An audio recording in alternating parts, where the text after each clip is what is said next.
বাংলাদেশে ঘটে গেছে এক ভয়াবহ সামরিক কূপ এবং এই কূপ সংগঠিত হওয়ার সময় বাংলাদেশের টপ 5 জন জেনারেল মারা গেছে। এই ঘটনা কতটুকু সত্য কিংবা ভারতের গণমাধ্যম এত বড় খবর কি করে প্রচার করলো? এখনো সেই আলোচনাটা অব্যাহত যে সেনাপ্রধানকে নিয়ে হচ্ছেটা কি, সেনাপ্রধানকে নিয়ে কি কিছু হচ্ছে। অন্তর্বর্তীকালীন সরকারের পিছনে একটা ছায়া সরকার গঠন করে ওয়াকারুজ্জামান চালাচ্ছে এবং সেখানে সে সর্বোচ্চ ক্ষমতা ধরে রেখে জনগণের চোখে তুলে ধরছে।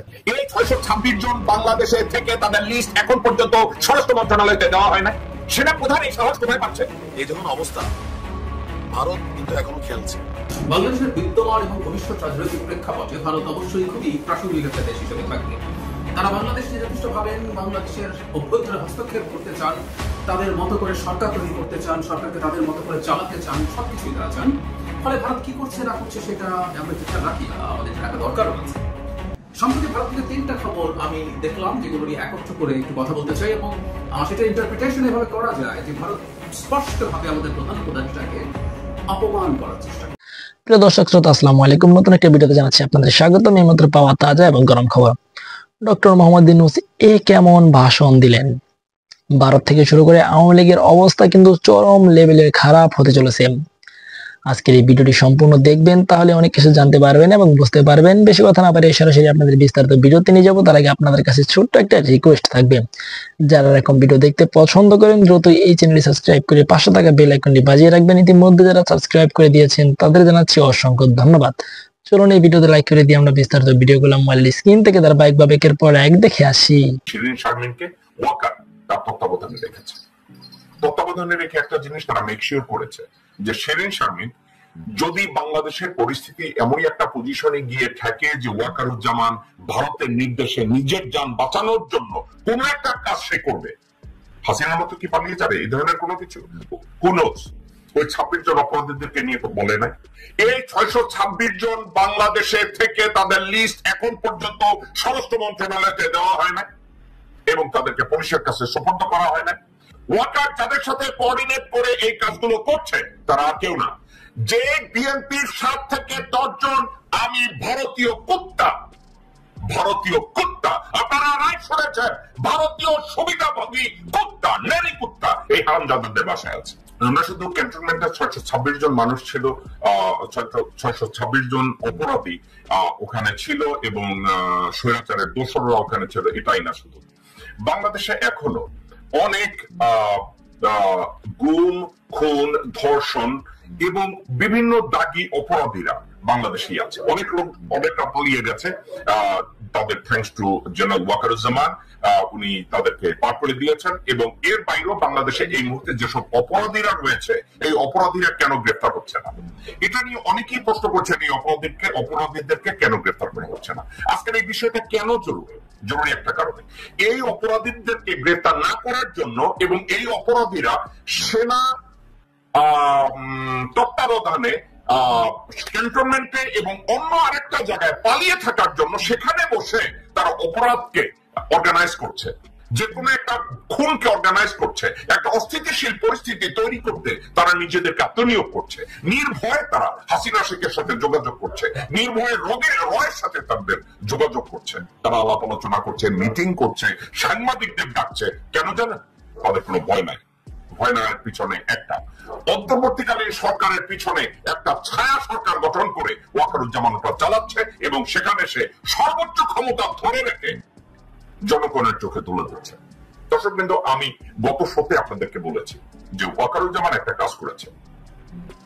শিরিন শারমিন আগের অবৈধ যে পার্লামেন্টারি স্পিকার ছিল তাকে তার হেফাজতে রেখেছে, একেবারে রীতিমতো রক্ষিতার মতো করে রেখেছে। কেমন রক্ষিতার মতো করে রেখেছে? শিরিন শারমিনের তার তো কোনো আক্কল, জ্ঞান, বোধ, শোধ, দেশপ্রেম, চরিত্র, নীতিকথা এগুলো কোনো কিছু শিরিন শারমিনের নাই।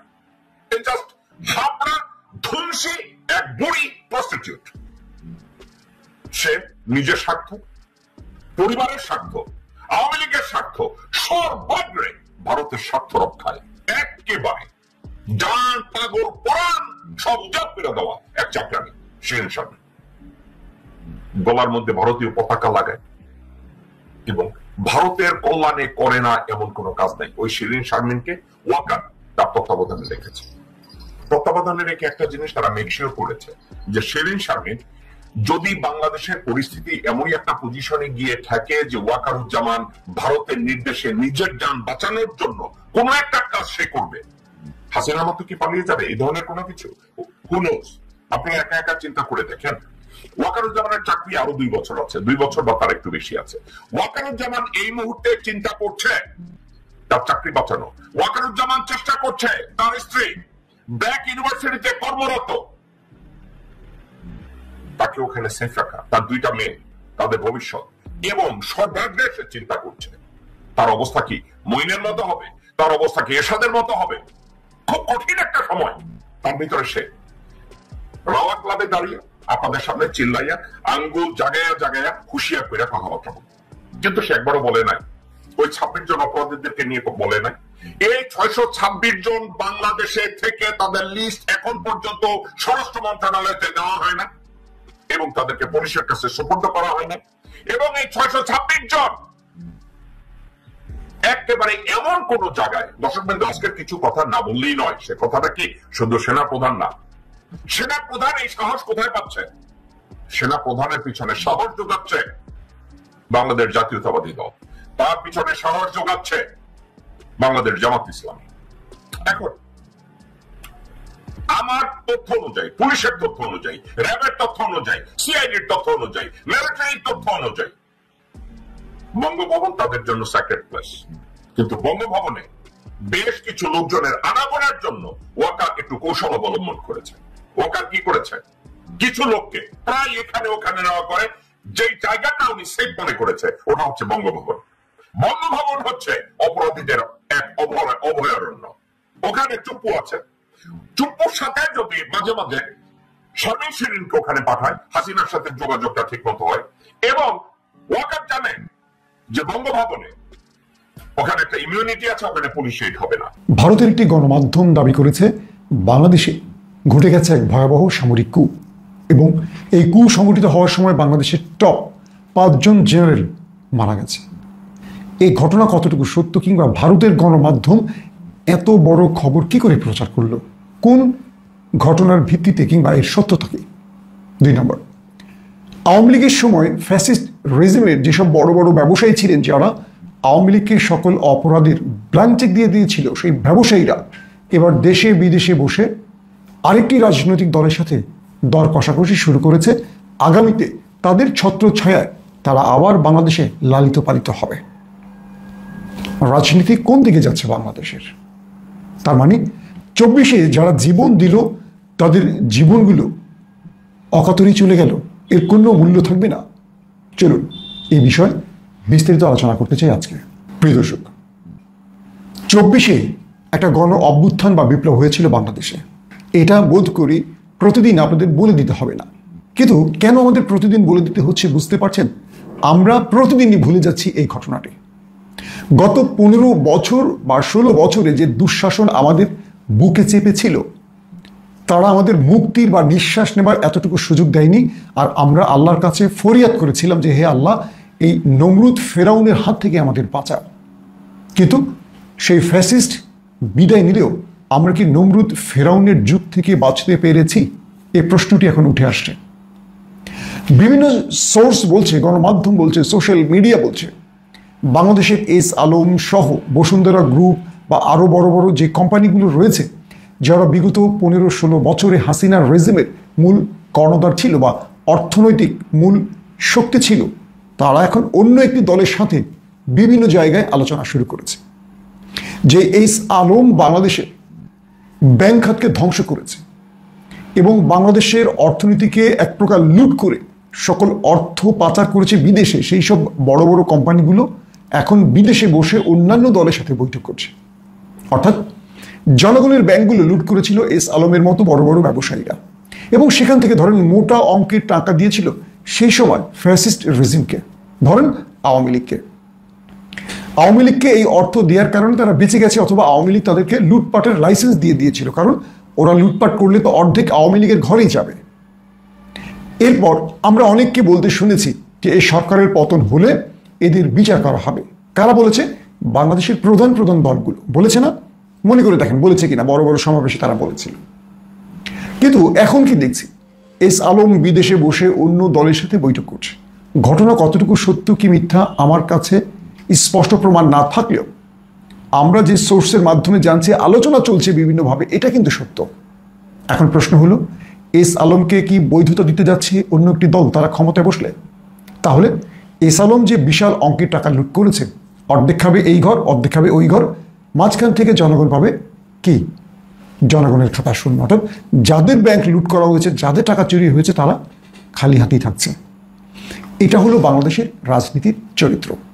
যে দলটাই যত বড় কথা বলুক, বাংলাদেশের রাজনৈতিক দল মানে হলো চোরের দল, লুটের দল, সব ধান্দাবাজের দল। আমাদের জনগণকে আসলে জাগতে হবে। 24-এ ছাত্র জনতা প্রমাণ করে দিয়েছে যে আমাদের জাগতে হবে। আমরা 2000-এর অধিক জীবন দিয়েছি, 20,000-এর অধিক বন্ধুত্ব বরণ করেছি। এর অর্থ এই না যে বাংলাদেশে অল্প কিছু লুটেরা রাজনীতিবিদ আমাদের স্বপ্নকে ধ্বংস করে দেবে। যদি পরিসংখ্যানের দিকে তাকান, বাংলাদেশের ভোটার কত? 12,45,00,000-এর কিছু বেশি। কিন্তু বাংলাদেশে 64 ডিস্ট্রিক্টে বা 8টি বিভাগে নজর রাখেন, রাজনীতি করেন মাত্র কয়েক হাজার ব্যক্তি। কিন্তু এই দেশের জনগণ 18 থেকে 20 কোটি থাকলেও মাত্র কয়েক হাজার রাজনীতিবিদ আমাদের ভাগ্য নিয়ন্ত্রণ করেন। তারা লুটপাট করেন, তারা সুবিধা গ্রহণ করেন, তারা বড় বড় অট্টালিকা করেন, বেগম পাড়া বানান, কিংবা সুইস ব্যাংকে টাকার পাহাড় জমান, আর আমরা না খেয়ে মরি। তাহলে দোষটা কাদের? দোষটা আমাদের।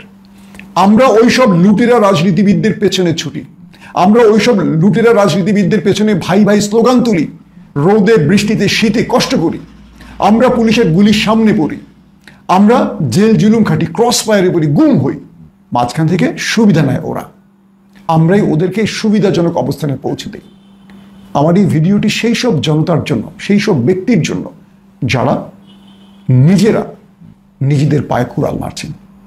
আমি আপনাদেরকে বলে দিচ্ছি, এস আলমের কিচ্ছু হবে না, বসুন্ধরা গ্রুপের কিচ্ছু হবে না, যমুনা গ্রুপের কিচ্ছু হবে না, হামিম গ্রুপের কিচ্ছু হবে না। যারা গত 15-16 বছরে লুটপাট করেছে, এরা যেই টাকা লুটপাট করেছে এর বড় একটি অংশ আওয়ামী লীগকে দিয়ে লাইসেন্স পেয়েছিল লুটপাটের। পরবর্তী যারা ক্ষমতায় আসবে তাদেরকে একটা বড় অংশের টাকা দিয়ে দেবে, বাস তাদেরকে আবারও ফ্রি হ্যান্ডেল লুটপাটের লাইসেন্স দেওয়া হবে। লিখে রাখেন এই কাগজে, আমি যে কথাটি বললাম, যার পক্ষে যাক আর বিপক্ষে যাক, লিখে রাখেন।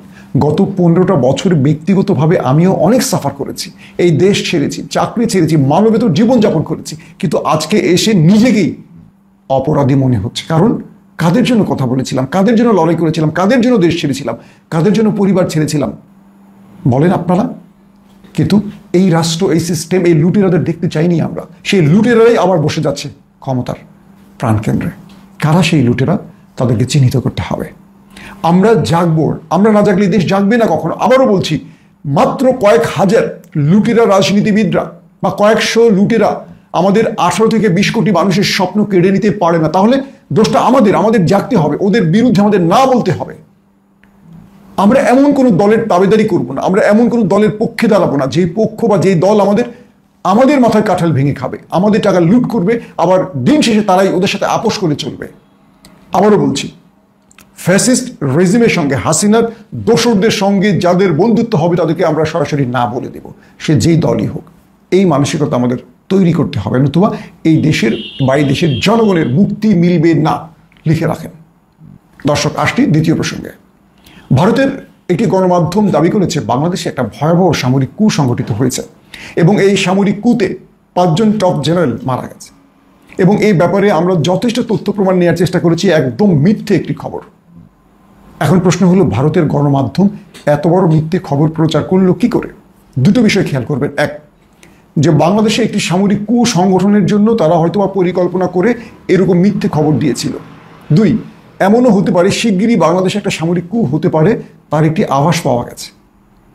দুটো প্রশ্নের দুটো রকম ব্যাখ্যা। এক, বাংলাদেশকে নিয়ে এত বড় মিথ্যাচারের ভারতের গণমাধ্যমের কারণ কি? অনেকগুলো কারণ থাকতে পারে। এক, বাংলাদেশে একটি সামরিক কূ হোক এটি চায় ওপার, এবং সেই জন্য একটি মহড়া তারা চালিয়েছে। অথবা ক্যান্টনমেন্ট থেকে তাদেরকে এমন কোনো তথ্য ভারতীয় এজেন্ট দিয়েছিল, কিন্তু হয়তোবা সে কূটি সংগঠিত হতে গিয়ে ব্যর্থ হয়েছে। অথবা, আমি কিন্তু সবগুলোর অথবা বলছি, অথবা এই রিপোর্টটির মাধ্যমে চেয়েছিল বাংলাদেশে যেন একটা কূ সংগঠিত হয়। অর্থাৎ যারা কূ সংগঠনের জন্য অপেক্ষা ছিল তাদেরকে খবরটি দিয়ে মাঠে নামাবার চেষ্টা করানো হয়েছিল, এটাও হতে পারে। তার মানে আমাদের সেনাবাহিনীকে সর্বোচ্চ সতর্ক থাকতে হবে, কারণ ওপার বাংলাদেশে একটা ভয়াবহ ঘটনা ঘটাতে চাইছে। তার মানে একটি পিলখানার পর আরেকটি পিলখানার ঘটনা যে কোনো সময় ঘটতে পারে, এটির আভাস পাওয়া যায়। ধরলাম এর একটিও সত্য না, তাহলে ভারতের গণমাধ্যম এত বড় মিথ্যা খবর প্রচারের পর বাংলাদেশের পররাষ্ট্র দপ্তর কেন ভারতের কাছ থেকে এর জবাব চাইল না? এই ব্যাপারে ইউনূস সরকার বা আমাদের এই বর্তমান অন্তর্বর্তীকালীন সরকারের পররাষ্ট্র দপ্তরকে আমরা আহ্বান করছি, আপনারা ভারতের কাছ থেকে এর সদুত্তর আশা করেন যে ভারত কেন বাংলাদেশকে নিয়ে একটার পর একটা মিথ্যাচার করছে, কেন এই গদি মিডিয়া এইভাবে বাংলাদেশকে নিয়ে মিথ্যাচার করে পৃথিবীর কাছে বাংলাদেশের ভাবমূর্তি নষ্ট করছে, কেন গদি মিডিয়া একটি দলের দালালি করতে গিয়ে বাংলাদেশকে এইভাবে বারবার একটা বড় ভয়ঙ্কর পরিবেশের মধ্যে ফেলতে চাইছে। 2 নম্বর বিষয়টি, ক্যান্টনমেন্টের ভেতরে এই যে খবরগুলো নিয়ে মিথ্যা খবর প্রচার হচ্ছে, এর কিছু কারণ থাকতে পারে। এক, আওয়ামী রেজিমের বা আওয়ামী দোসর যে সেনাবাহিনী অফিসাররা রয়েছেন, তারা হয়তো একটা কুসংগঠনের পরিকল্পনা করছিল এবং সেই খবরটি অগ্রিম ভারতের গণমাধ্যমের কাছে পৌঁছে গেছে, হতে পারে, আমি বলছি না এটি হয়েছে। তো যেটাই হোক না কেন, আমি মনে করি ক্যান্টনমেন্টের মধ্যে হাসিনা বা ওপারের মদতপুষ্ট আর্মি অফিসাররা এখনো অ্যাক্টিভ আছে এবং তাদের তথ্যের আলোকেই গণমাধ্যমটি হয়তো বা এই ভুল বা মিথ্যা খবরটি প্রচার করেছে। আমাদের সেনাপ্রধান ওয়াকারুজ্জামানের কাছে আবেদন থাকবে, আপনি সেনাবাহিনীর ভেতরে দ্রুত ক্লিন অপারেশন চালান, অর্থাৎ বিগত সময়ে যারা দোষর ছিল হাসিনার, তাদের ব্যাপারে আপনি সঠিক সিদ্ধান্ত নেন। এই দেশকে রক্ষা করতে হলে দ্রুত তাদেরকে সরাতে হবে, কারণ বিগত 15 বছরে এই রাষ্ট্রটাকে এমন স্থানে পৌঁছে দিয়েছিল আওয়ামী লীগ এবং তার দোসররা, তারা এই দেশটাকে সামনে আর এগোতে দেবে না। তাদের ক্ষমতার প্রশ্নে বা ভারতের স্বার্থে তারা এই দেশকে আরও বেশি ভয়ঙ্কর দিকে নিতে পারে। দেশকে 2 দিন আগের একটা খবর নিয়ে একটু কথা বলতে চাই। আমরা খেয়াল করেছি হয়তো পুলিশ অক্সিলিয়ারি ফোর্স নিয়োগ করতে যাচ্ছে, মানে এটা কী জিনিস, এটা কী করতে পারে এবং এর ইম্প্যাক্ট কী, সেটা নিয়ে আমার টেক। রোজা ওই ঈদ উপলক্ষে বিবিসি বাংলা থেকে পড়ছি, রাজধানী ঢাকার আবাসিক এলাকা বিভিন্ন মার্কেটে নিয়োজিত বেসরকারি নিরাপত্তা কর্মীরা, বেসরকারি আমরা অনেক জায়গায় দেখি বিভিন্ন প্রাইভেট কোম্পানির নিরাপত্তা কর্মীরা আছে, তাদেরকে অক্সিলারি বা সহযোগী পুলিশ ফোর্স হিসাবে কাজ করবে। মেট্রোপলিটন পুলিশের মিডিয়া বিভাগের উপকমিশনার তালেবুর রহমান বিবিসি বাংলাকে বলেন, মেট্রোপলিটন পুলিশের অর্ডিন্যান্স 1976 ধারা মোতাবেক ডিএমপি কমিশনার যদি মনে করেন কোনো ব্যক্তিকে, যে কোনো ব্যক্তিকে সহযোগী পুলিশ হিসাবে নিয়োগ প্রদান করতে পারেন, মানে যে কোনো ব্যক্তিকে, মানে আইনের এই ধারাটা দেখে মনে হয় যে এটা আপনাকে আমাকেও করে দেওয়া যাবে। এই অর্ডিন্যান্স অনুযায়ী করেছে, তার মানে আইনের মধ্যে। এবং সাবেক একজন পুলিশ মহাপরিদর্শক নুরুল হুদা বলছেন, পুরো ফোর্স না, আধা সরকারি ফোর্স পুলিশকে সহযোগিতার জন্য হয়, এটা বিভিন্ন জনা হয়। এবং উনি যেটা বলছেন, যুক্তরাজ্যে এটা ব্যবহারের নজির আছে। হুদা বলেন, অল্প সময়ের জন্য এই ধরনের সহযোগী ফোর্স ব্যবহার করার নজির আছে, এটা খরচও যেমন বাঁচে তেমনি আইন শৃঙ্খলা রক্ষায় কার্যকরীও। মানে এখানে যেটা করা হবে সেটা হচ্ছে, ডিএমপি কমিশনার জানিয়েছেন এই ফোর্সের হাতে একটি ব্যান্ড থাকবে, যাতে লেখা থাকবে সহায়ক পুলিশ কর্মকর্তা, আইন অনুযায়ী তারা দায়িত্ব পালন ও গ্রেপ্তারের ক্ষমতা পাবেন। পুলিশ অফিসার যেভাবে আইনগত প্রোটেকশন পান, এই অক্সিলারি ফোর্সের সদস্যরাও সেই প্রোটেকশন পাবেন। একটা দায়িত্ব শেষে এই বাহিনীকে একটি সার্টিফিকেটও প্রদান করা হবে। তারপরে কী করতে পারবে সবই ঠিক আছে, এখানে দেখলাম পড়ে একটা জিনিস তারা করতে পারবে না, তারা হচ্ছে তদন্ত পরিচালনা করতে পারবে না। এটা হলো তাদের যে সংকটের জায়গা আছে, এবং তারা প্রাথমিকভাবে চিন্তা করছেন বিভিন্ন প্রতিষ্ঠানে যেসব বেসরকারি নিরাপত্তা কর্মীরা আছে তাদেরকে মানে কতজনকে দেবে, কিভাবে দেবে, এগুলো এখনো সিদ্ধান্ত হয় নাই। আমরা একটু গভীরভাবে যদি তলিয়ে দেখি, প্রথম কথাটা হচ্ছে এই সিদ্ধান্ত নেওয়া হয়তো লাগতোই, কারণ সাম্প্রতিক সময়ে যে পরিস্থিতি হয়েছে, তারা ইনফ্যাক্ট এই রমজান এবং ঈদকে ইন্ডিকেট করেছেন এই রিপোর্টে, যেখানে বিশেষ করে তারা বিশ্বমে ঢাকার বিভিন্ন অঞ্চল বেশ ফাঁকা হয়ে যায়, এবং এই সময়ের মধ্যেই আবার কিছু মানুষ শপিংয়ে যাচ্ছে বা মানুষ বাইরে যাচ্ছে, সেটা একটা কারণ হিসাবে তারা বলছেন। এবং যখন ঈদ শুরু হবে, ঈদের অবস্থা তৈরি হবে, তখন মানুষের চলাচল অনেক বেড়ে যাবে, এবং বলা বাহুল্য আমাদের পুলিশ বাহিনী এই মুহূর্তে সঠিকভাবে কাজ করতে পারছে না। কিন্তু সেটা না, শুধু পুলিশ না, ইনফ্যাক্ট এখন সেনাবাহিনীও মাঠে আছে তাদের ম্যাজিস্ট্রেসি পাওয়ার নিয়ে, এবং টেকনিক্যালি এখনও অপারেশন ডেভিলস হান্ট এখনও চলছে। এই যাবতীয় প্রেক্ষাপটের মধ্যেও আইন শৃঙ্খলার অবস্থা ভালো না, এবং তার জন্য একটা অক্সিলিয়ারি ফোর্সও প্রয়োজন হচ্ছে। তাহলে আমরা খেয়াল করি, আমরা আমাদের হাতে যতগুলো অস্ত্র আছে অলমোস্ট সবগুলো ব্যবহার করছি, এবং এই অক্সিলিয়ারি ফোর্স ব্যাপারটা আমি রিপোর্টেই দেখলাম যে বাংলাদেশে এরকম ইতিহাস নেই, সম্ভবত আইনে আছে, মানে যে সময় আইনটা হয়েছে তারপর থেকে এই ব্যবহারের নজির মানে সাম্প্রতিক সময় তো নেই। তার মানে এটা ব্যবহার করতে শুরু করা প্রমাণ করে দেশের আইন শৃঙ্খলার অবস্থা কতটা খারাপ। আবার এটাও সত্য, এটা প্রমাণ হলেও এটার একটা নেগেটিভ ইম্প্যাক্ট আছে। যখন কেউ তার সব অস্ত্র ব্যবহার করে, সব রকম অস্ত্র ব্যবহার করে, তখন এইটা একটা মেসেজ দেয় দেশের ভেতরে এবং দেশের বাইরে যে পরিস্থিতি খুবই খারাপের দিকে গেছে এবং যাচ্ছে। তারপরে এটাও আমি মানতে আমরা প্রস্তুত আছি, সেটা হলো এই প্রেক্ষাপটে এটাকে দ্রুত নিয়ন্ত্রণ করা দরকার এবং জনাব নুরুল হুদা সাবেক আইজিপি যেটা বলেছেন এটা সত্যিকার অর্থে খুব কম সময়ের জন্য যেন হয়। কিন্তু সংকট একটা তো আছেই। আসলে সংকটটা হচ্ছে আমার কাছে যেটা মনে হলো যে কিছু মানুষকে আইন প্রয়োগ এবং গ্রেফতারের ক্ষমতা দেওয়া হচ্ছে, সেই মানুষগুলো এই যে এখন রমজানকে যদি ট্যাকল করা হয় তাদের জন্য বেসিক কিছু ট্রেনিং, একেবারে খুব অল্প সময়ের কিছু ট্রেনিংও 2-3 সপ্তাহ লেগে যাওয়ার কথা। তো 2-3 সপ্তাহ তো আসলে না, তাদেরকে হুট করে এই দায়িত্ব একটা আর্ম ব্যান্ড পরিয়ে এই দায়িত্ব দিয়ে দেওয়া হবে। সেই ক্ষেত্রে যেটা দাঁড়াবে, এক তো বাংলাদেশের লোকজন আইন কানুন জেনেও সেটা মিসইউজ করে, সেটা সরিয়ে রাখে, কিন্তু যে মানুষটা জানে না, যে মানুষটা আইনের খুবই বেসিক্স জানে না, তিনি কিভাবে আসলে আইন প্রয়োগ করবেন এবং গ্রেফতারের ক্ষমতা আমরা তার হাতে তুলে দিচ্ছি, এটা খুবই গুরুত্বপূর্ণ প্রশ্ন। এবং এই সময়ের মধ্যে তাদেরকে এইভাবে ট্রেন করা ইজ টোটালি ইম্পসিবল। আর একই সাথে যেটা হবে যে তারা এই বেসিক ইনফরমেশন জানলেও সেটা অপপ্রয়োগের সম্ভাবনা তৈরি হতে পারে। অ্যাট দ্য সেম টাইম যেটা আমাদের খেয়াল করতে হবে, এই বেসরকারি নিরাপত্তা কর্মীরা কতগুলো কোম্পানির অধীনে আছেন, আবার তারা বিভিন্ন প্রতিষ্ঠানে কাজ করেন, ফলে এদের উপরে নানা রকম প্রভাব, যাতে যেই প্রতিষ্ঠানে তারা চাকরি করেন, যে প্রতিষ্ঠানে হয়ে আমরা দেখেছি কতগুলো সিকিউরিটি কোম্পানি আছে যারা এই ধরনের নিরাপত্তা কর্মী সরবরাহ করেন, তারা এদেরকে এমপ্লয় করেন, তাদের একটা প্রভাব আছে। আবার যে প্রতিষ্ঠানে কাজ করছেন, প্রচুর বেসরকারি অফিস, শপিং সেন্টার, এমনকি বাসায়ও এই ধরনের নিরাপত্তা কর্মী কাজ করেন, ফলে সেই যেখানে তিনি কাজ করছেন সেই প্রতিষ্ঠানেরও একটা প্রভাব থাকবে। এবং দ্যাটস এ হাই প্রবাবিলিটি যে বাংলাদেশের মতো দেশে এই প্রেক্ষাপটে এটার মিসইউজ হবে। আমরা যে কাউকে গ্রেফতার করানোর চেষ্টা করতে পারি আমার ব্যক্তিগত কোনো সমস্যা যদি হয়। আগে এটার জন্য পুলিশের কাছে যেতে হতো, পুলিশকে কনভিন্স করে ম্যানেজ করে সামহাউ এই কাজটা করতে হতো। এখন আবার খুবই রিচের মধ্যে বেশ কিছু মানুষকে আমরা পাবো, যেটার মাধ্যমে আমি আমার প্রতিপক্ষকে, যার সাথে আসলে আমার ব্যক্তিগত কোনো সমস্যা আছে, সেখানে আমি তাকে হয়রানি করার চেষ্টা করতে পারি। সমস্যা হচ্ছে এটা বাংলাদেশে আসলে কোনো আইন, কোনো নিয়ম ঠিকঠাক মতো চলবে এটা প্রত্যাশা করা খুবই কঠিন ব্যাপার। সো এই অক্সিলারি ফোর্স যেটা পুলিশের হতে যাচ্ছে, সেটা এই ধরনের ঝুঁকি তৈরি করতে পারে। তার চাইতে জরুরি কথা, যত কম সময়ের জন্য এই কাজটা করা যায়, যত কম সময়ের জন্য, কারণ এটা একটা ব্যাড প্রেসিডেন্টস আমি মনে করি। ভবিষ্যতে কখনো যাতে আর এই ধরনের অক্সিলারি ফোর্স আমাদের মাঠে নামাতে না হয়, কারণ হচ্ছে আমাদের নিয়মিত পুলিশ বাহিনী আমাদের আইন শৃঙ্খলা রক্ষার জন্য যথেষ্ট হবে, সেটা তারা এফিশিয়েন্টলি করতে পারবে, এফেক্টিভলি করতে পারবে। একটা স্বাধীন, সার্বভৌম, ভালো, শান্তিপূর্ণ দেশ হিসাবে আমাদের এটাই চাওয়ার আছে।